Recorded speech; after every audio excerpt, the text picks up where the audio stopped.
Баршаңызға сәлем. Бүгін сіздермен өте дәмді болып шығатын, әрі тез жасалатын шоколадты пирог дайындайтын боламыз.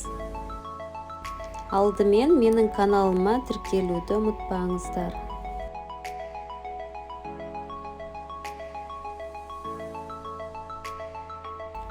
Құрғақ ыдысқа 3 жұмыртқа, қант, бөлме температурасындағы сүт, күнбағыс майын құйып, миксердің көмегімен 1-2 минуттай жақсылап араластырамыз.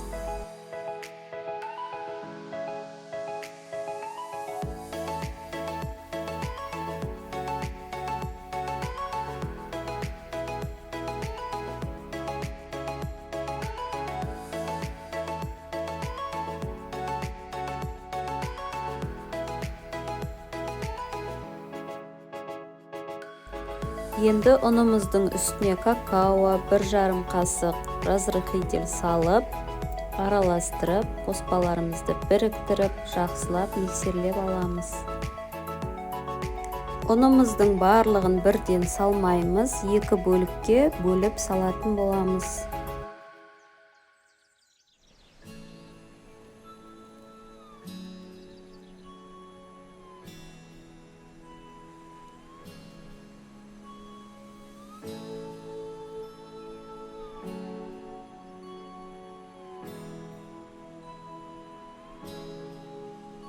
Бізде осындай қоймалжың масса болады.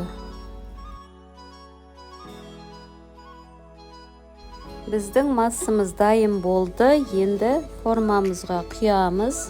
Менің формамның диаметрі 24 см. Астына міндетті түрде пергамент қағазын төсейміз.